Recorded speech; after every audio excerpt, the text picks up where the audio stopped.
یہ جو سارے لوگ ہیں، یہ مشیر ہیں یا ایون جو صدر آزاد کشمیر ہیں جو کہ سربراہ ہیں پوری اس آزاد ٹیریٹری کے، اگر وہ یہ ششکے جو ہیں اس کے پیچھے پڑے ہوئے ہیں تو پھر ہمیں تو میں یہ سمجھتا ہوں کہ یہ جو ہماری جو ساری جو صورتحال ہے سیاسی، اس پہ غور و خوض کی ضرورت ہے، اس کو دوبارہ اس کو ریکنسیڈر کرنے کی ضرورت ہے۔ میں سمجھتا ہوں کہ اس طرح کی جو سیاسی لاٹ ہے ہمارے پاس، یہ جو آئندہ ہے یا جو پچھلی گزر گئی ہے، یہ تو ٹوٹل نان سیریس ان کا ایٹیچیوڈ ہے۔ بہت بڑے بڑے سانحات گزر گئے، ان کا ایٹیچیوڈ تبدیل نہیں ہو رہا۔ 2005 کا زلزلہ ہم نے دیکھ لیا، اس کے بعد یہ ریسنٹلی جو لاک ڈاؤن ہوا 5 اگست کا مقبوضہ کشمیر کے اندر، وہ ہم نے دیکھ لیا، ان کی سیریسنس اس وقت دیکھ لی۔ اس کے بعد جناب وزیر اعظم نے 4.5 کروڑ روپے کی گاڑی خریدی اسی دوران، اور اب یہ ہم نے دیکھا ہے 9 کروڑ روپے کی گاڑیاں۔ تو یہ تو ہائٹ آف نان سیریسنس ہے، اور یہ تو بالکل ٹالریٹ نہیں ہونی چاہیے یہاں پہ لوگوں کی طرف سے کہ بھائی یہ اگر اس طرح کا عیاشی کا اڈا یہاں پہ بنا ہوا ہے۔ اور دوسرا یہ ہے کہ جو ہم ریکویسٹ کیے جا رہے ہیں کہ بھائی وہ NOC دی جائے ورلڈ فوڈ پروگرام والوں کو، وہ بھی نہیں مل رہی ہے۔ تو یہ پتہ نہیں پھر کیا سوچ رہے ہیں، اللہ جانے۔ میں تو حیران ہوتا ہوں ان لوگوں کی جو سوچ ہے اس کو دیکھ کر، ان کی حرکتیں دیکھ کر، تو مجھے تو عجیب حیرت ہوتی ہے۔ اور رمضان کا مہینہ ہے، ہم اس سے زیادہ اب کیا کہیں؟ مجھے بتائیں، یہ سنجیدہ جو طبقے ہیں، سوچ بچار والے لوگ ہیں، ان کو یہ دیکھنا چاہیے کہ یہ کیا ہو رہا ہے۔ جی بہت شکریہ فیصل صاحب۔ سب سے پہلے تو یہ بتاؤں کہ طبیعت تقریباً 2 دن سے ناساز تھی، لیکن الحمدللہ بالکل بہتر ہوں اور ٹھیک ہوں، صحت مند ہوں۔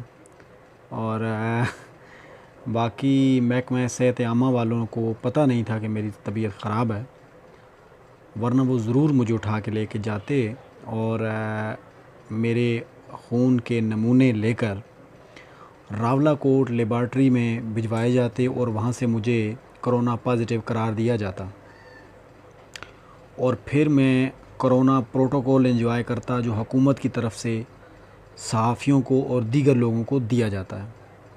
اس کے حوالے سے ویڈیوز بھی منظر عام پہ آئی ہیں۔ ان ویڈیوز کو جھٹلانے کے لیے ایک اور ویڈیو منظر عام پہ آئی، اور اس ویڈیو میں جو بیان جو صفائی والے بھائی تھے انہوں نے دیا، وہ بیان ہی بذات خود اگر اس کو بنظر عمیق سنا جاتا اور دیکھا جاتا، وہ خود ہی اپنے اندر سارے سوالوں کے جوابات لیے ہوئے ہے کہ کتنی کریڈیبلٹی ہے اداروں کی اور بیوروکریسی کی۔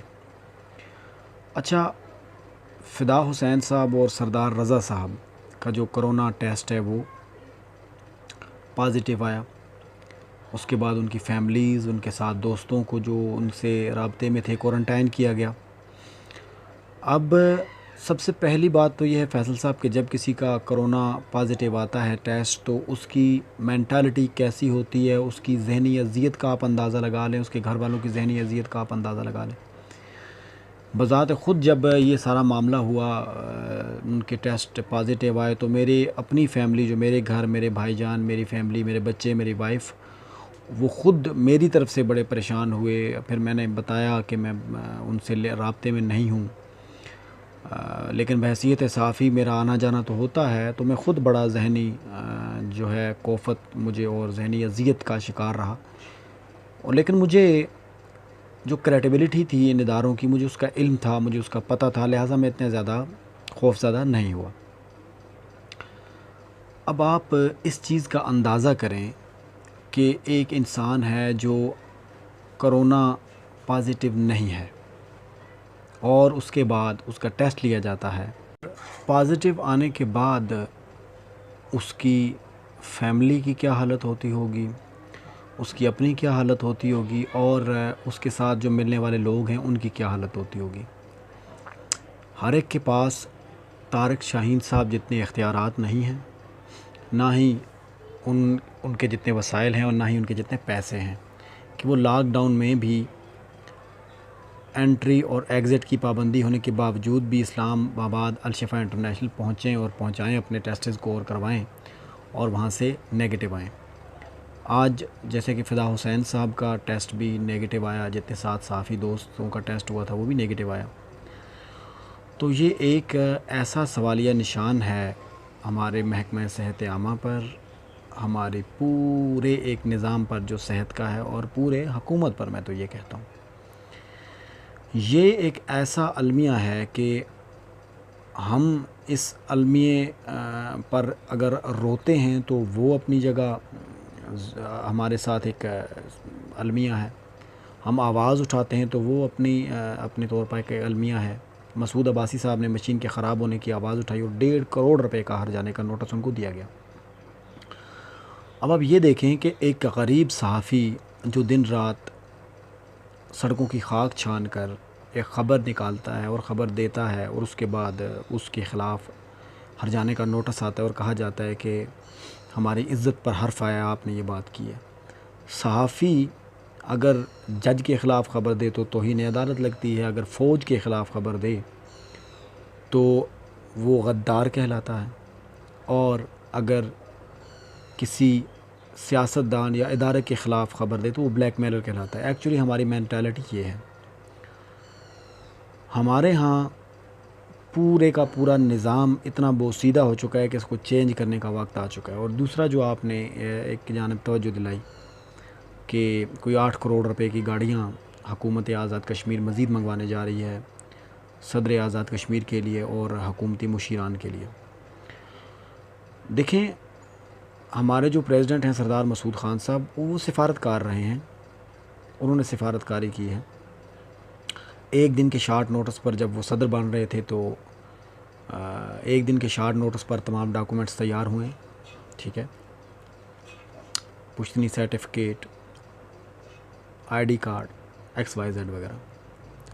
اس کے بعد جناب موصوف 4 سال سے صدر آزاد کشمیر ہیں، اور اکثر و بیشتر مسئلہ کشمیر اجاگر کرنے وہ بیرون ممالک کے دورے بھی کرتے ہیں، جہاں پر بیٹھ کر وہ انڈین ڈانس سے بھی محظوظ ہوتے ہیں. اس کے بعد جو ہمارے مشیران حکومت ہیں ان کی کریڈیبلٹی آپ کے سامنے ہے.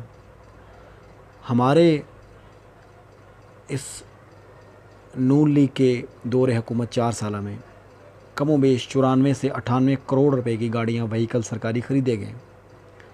بیرسٹر افتخار گیلانی صاحب سمیت تمام تگڑے وزراء کے پاس فارچونرز ہیں.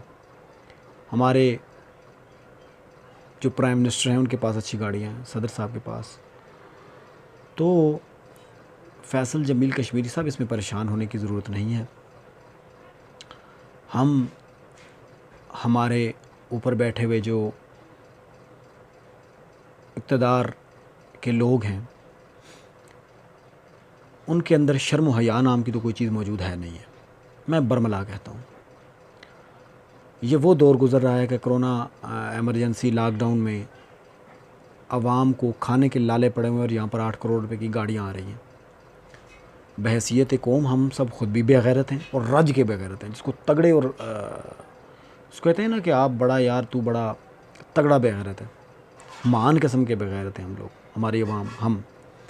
کیونکہ آج بھی دیکھیں آپ فیس بک پہ نون لیگ کے کارکن جو ہم میں سے ہیں، جو میں ہو سکتا ہوں، اور آپ سوشل میڈیا پر دیکھیں ایک کثیر تعداد ہے لوگوں کی جو آج بھی نون لیگ کو اور ڈیفینڈ کر رہے ہیں. آوے شیر آوے فلانا آوے. لاکھوں روپے کی اسکیمیں ہضم کر کے وہ یہ سوچ رہے ہیں کہ انہوں نے قسمت کا فیصلہ کیا ہے اور عوام کے لیے ایک اچھا کام کیا ہے. میرے علم میں ایسے لوگ ہیں جنہوں نے نون لیگ کے اس 4 سالہ دور حکومت میں ٹھیک ٹھاک قسم کی اسکیمیں پکڑی ہیں، ٹھیک ٹھاک قسم کے روپے اندر کیے ہیں. اور جو وزیر اعظم ہیں، میرے خیال سے ان کو اگر آزاد کشمیر کے اداکاری میں قدم رکھتے ہیں تو وہ بڑا اچھا نام کمائیں گے. لیجنڈ قوی خان، منور ظریف، وحید مراد اور لیجنڈ امیتابھ بچن سے زیادہ نام کمائیں گے وہ، کیونکہ ان کو رونے کی ایکٹنگ بڑی اچھی آتی ہے، بڑا اچھا روتے ہیں وہ. ہر جگہ پر بیٹھ کر جہاں بات ہوتی ہے وہ رونا شروع کر دیتے ہیں پرانی بڑھیوں کی طرح. یہ صرف ہے کہ ان کا ٹوپی ڈرامہ ہے، ٹھیک ہے. وہ کہتے ہیں نا کہ اصل جہاد وہ ہوتا ہے کہ ظالم کے سامنے کلمہ حق بیان کرنا. تو پرائم منسٹر صاحب، آپ اپنی کرسی سے لگ کے ایسے چمٹ کے بیٹھے ہوئے ہیں کہ آپ کے سامنے اتنی بڑی بے غیرتیاں ہو رہی ہیں اور آپ کے منہ سے کوئی آواز نہیں نکل رہی. اور آپ کے منہ سے آواز اس لیے نہیں نکل رہی کہ آپ ٹینٹ سے